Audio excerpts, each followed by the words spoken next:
Buenos días, soy Rosa Toncel y bienvenidos a nuestro programa especial, Entre Naciones y Leyes, donde tratamos los temas más relevantes sobre el derecho internacional privado. Hoy, en nuestra sección Memoria Jurídica, abordaremos un caso que ilustra la compleja interacción entre los sistemas judiciales de distintos países, y es el caso de Córdoba y otros versus Paraguay, un proceso de restitución internacional de un menor de edad.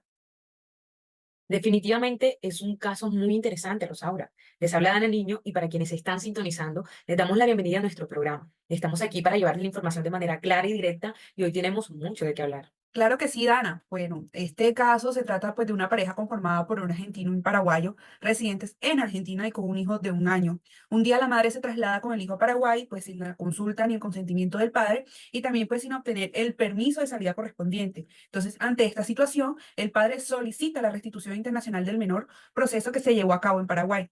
De ahí que el caso sea contra el Estado paraguayo.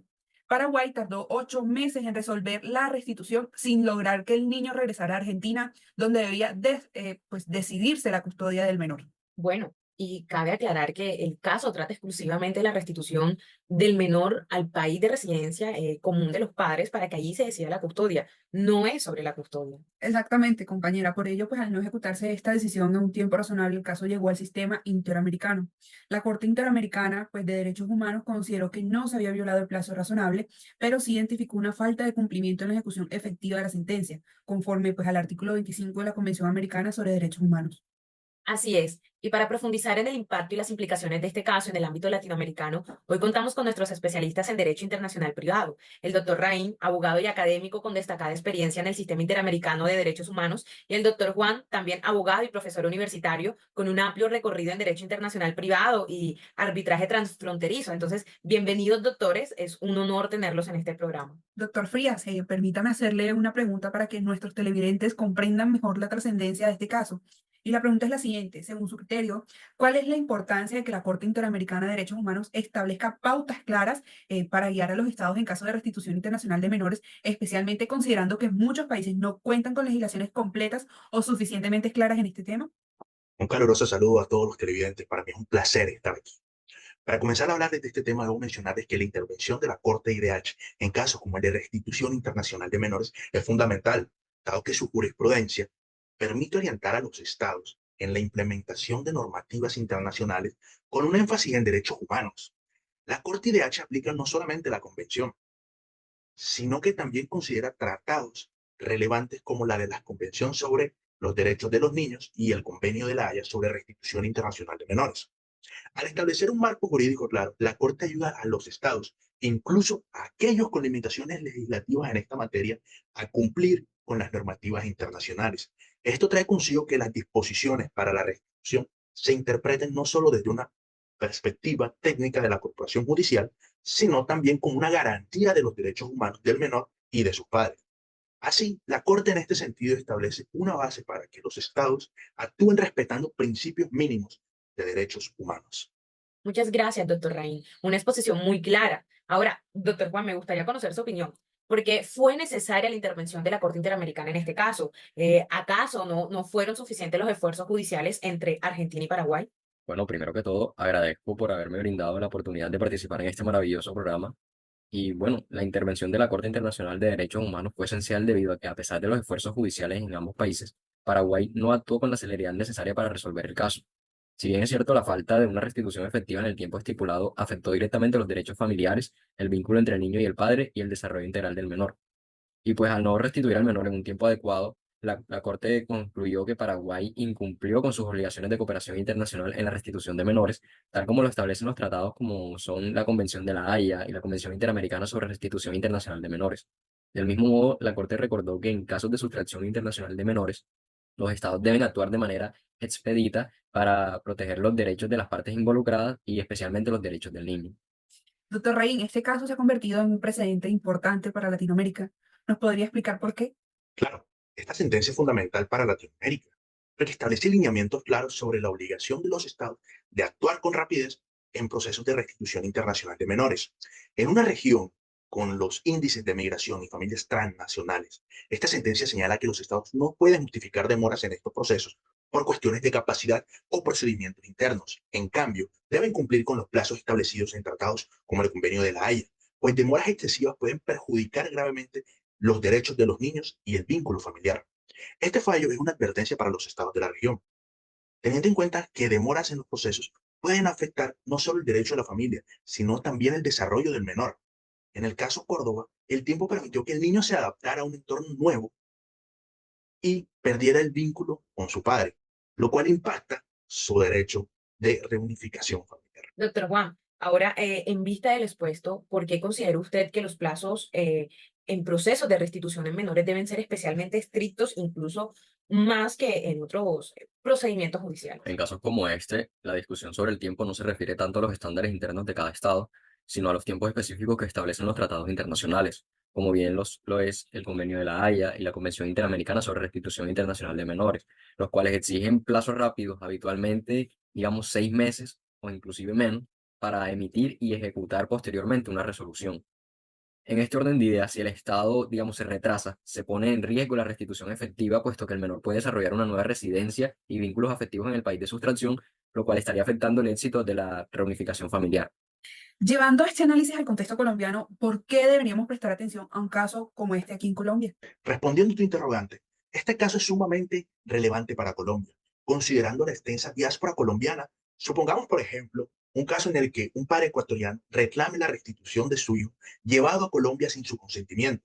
Sin una cooperación efectiva entre ambos sistemas judiciales, el proceso se tornaría complicado, afectando los derechos del niño y del padre involucrado. Veo que la celeridad es un punto central aquí. Y pues, doctor Juan, ¿qué consecuencias podría haber si Colombia no actúa con rapidez en estos casos? En cuanto respecta a este tema de la celeridad, podría decirse que en la cooperación internacional es vital que el sistema colombiano, al igual que el de otros países que han ratificado la Convención de La Haya sobre sustracción internacional de menores, esté comprometido a dar respuesta ágil y efectiva, porque de lo contrario, de no actuar rápidamente, el sistema colombiano estaría arriesgando y vulnerando los derechos fundamentales del niño y del progenitor. En este orden de ideas, si se prolonga el proceso, el niño podría perder contacto con uno de los padres, como ocurrió tal cual en el caso Córdoba, con un gran impacto emocional significativo. Vemos cómo este caso nos recuerda la obligación de Colombia y de todos los estados de respetar sus compromisos internacionales. Resumiendo, ¿qué lección principal deja este caso para los sistemas judiciales en Colombia? El caso nos recuerda que en temas de justicia familiar y protección infantil, la cooperación internacional y la celeridad son esenciales. Si no se responde con prontitud, el impacto sobre los menores y sobre sus familiares puede ser devastador. Doctor Juan, por favor, su conclusión al respecto. Bueno, finalmente podría concluir que el caso Córdoba es una advertencia para todos nosotros. Necesitamos una estructura judicial que sea eficaz y que sea rápida. En Colombia, la articulación entre el derecho nacional y los convenios internacionales debe ser fluida y asimismo debe ser totalmente eficiente para que los derechos de los menores y de sus familias no se vean vulnerados ni mucho menos afectados en ningún tipo de circunstancia. El fallo de la Corte Interamericana nos envía un mensaje claro. ¿Cuál es este mensaje? Que los estados deben comprometerse con la protección de los derechos de la niñez y actuar con su debida diligencia, porque de no presentarse esto, los largos procesos legales podrían terminar siendo el doble de perjudiciales para los niños y es lo que debe evitarse. Bueno, muchas gracias a ambos y le agradecemos que sigan conectados con nosotras para analizar el siguiente caso. Ahora, queridos televidentes, nosotros queremos saber cuál es su opinión. Les planteamos la siguiente pregunta y es, ¿creen que el sistema de justicia en Colombia debería reforzar su cooperación internacional para garantizar los derechos de niños y padres en casos de sustracción internacional de menores? Pues, así es, y queremos hacerlo de manera interactiva. Les invitamos a dejarnos un pequeño video donde nos den sus respuestas. Al final del programa compartiremos algunas de sus opiniones. No se pierdan el cierre para conocer lo que el público colombiano opina sobre este tema tan crucial. Yo considero que es fundamental reforzar la cooperación internacional en casos de sustracción internacional de menores. En el caso que se presentó, la Corte Interamericana de Derechos Humanos enfatizó en la importancia que los estados adopten medidas efectivas para proteger el interés superior del niño y así evitar conflictos de jurisdicción que podrían afectar su bienestar. Además, la falta de cooperación internacional puede llevar a procesos prolongados e ineficaces que impactan negativamente en los derechos de las familias afectadas. Y bien, al intensificar la cooperación con otros países, Colombia podría prevenir estos conflictos y además proporcionar soluciones más rápidas y justas en estos casos. Bueno, opino que reforzar la cooperación internacional no resolverá los problemas de fondo en casos de sustracción internacional de menores en Colombia. En el caso, se destacó que las dinámicas internas pueden complicar la aplicación de normas internacionales. Intentan de perder una cooperación internacional que podría generar unas limitaciones a la implementación práctica de las decisiones judiciales, que busca la mayor colaboración con otros estados. El sistema de justicia colombiano debería estar enfocado en crear mecanismos de resolución rápida y efectiva, para priorizar los acuerdos entre los diferentes países en vez de una cooperación internacional amplia que pueda diluir la diferencia en protección de derechos. Agradecemos a nuestros expertos y a todos ustedes por sus opiniones y comentarios. Casos como el de Córdoba y otros versus Paraguay nos recuerda que la justicia para proteger a los menores y su familia puede verse comprometida cuando la cooperación entre países no es clara o efectiva. Esta es una realidad que nos reta a nivel internacional y, por supuesto, a nivel nacional. Exactamente. Y queremos agradecer especialmente a quienes participaron en nuestra encuesta. Según sus respuestas, una mayoría considera que Colombia debería fortalecer su cooperación internacional en temas de sustracción internacional de menores, y esto refleja el compromiso de nuestra sociedad con la protección integral de los derechos de la niñez, incluso a nivel transfronterizo. Ahora, continuando con nuestra sección Memoria Jurídica, estaremos analizando uno de los casos más significativos en materia de arbitraje de inversión y protección ambiental, el caso Ecooro versus la República de Colombia, en el cual la empresa canadiense Ecooro demandó al Estado colombiano tras la prohibición de actividades mineras en el páramo de Santurbán.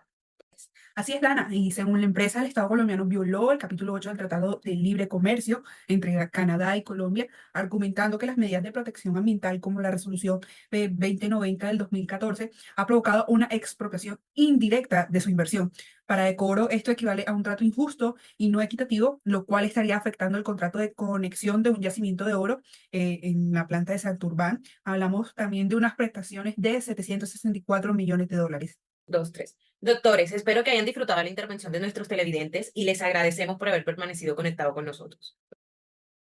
Entonces, empecemos con usted, doctor Raín. ¿Cuáles son los argumentos que Colombia ha esgrimido en su defensa y cómo esto se enmarca en el derecho internacional privado? Gracias, Rosaura. Colombia ha enfocado su defensa en el derecho soberano de regular para proteger el medio ambiente, algo reconocido en el derecho internacional. En este contexto, Colombia argumenta que el páramo de Santurbán es un ecosistema protegido desde la Constitución de 1991 y que las restricciones mineras estaban presentes desde antes de la concesión Ecooro. Aunado a esto, el Estado defiende que estas medidas no son expropiatorias, sino protecciones ambientales legítimas conforme al poder regulador que tiene el Estado colombiano. Doctor Raín, entonces, ¿el derecho internacional privado da margen para que un país limite actividades empresariales de acuerdo a su normativa interna? Así es, Dana.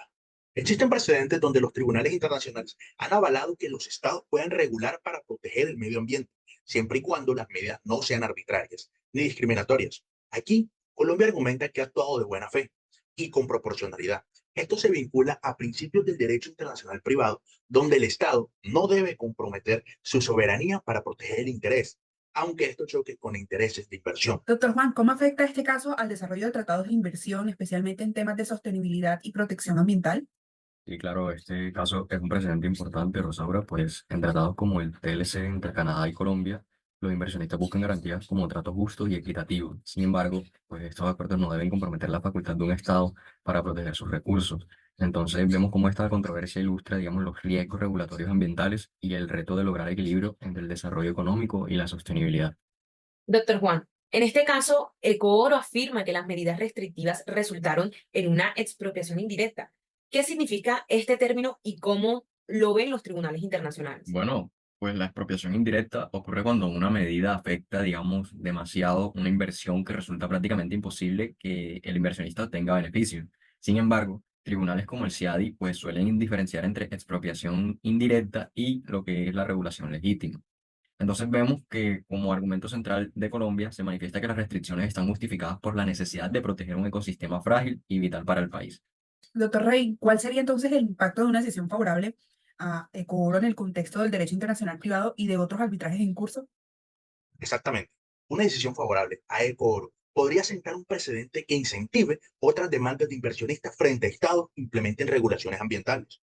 Esto generaría incertidumbre en la aplicación de normativas ambientales en zonas de alto riesgo ecológico, lo cual pondría un cuestionamiento sobre la capacidad regulatoria de los estados. Muy interesante, doctor Raín. Entonces, finalmente, doctor Juan, ¿qué recomienda usted para mejorar la seguridad jurídica en estos casos? Cabe destacar que es esencial coordinar políticas de concesión mineras con el marco ambiental para establecer cláusulas claras en los tratados de inversión que, digamos, permitan que los estados regulen sin temor a demandas millonarias. Y pues básicamente esto reforzaría la seguridad jurídica y el respeto al derecho soberano. Agradecemos al doctor Raín y al doctor Juan por sus valiosos aportes. Conclusiones como esta ayudan a comprender los retos de los estados en la implementación de regulaciones ambientales.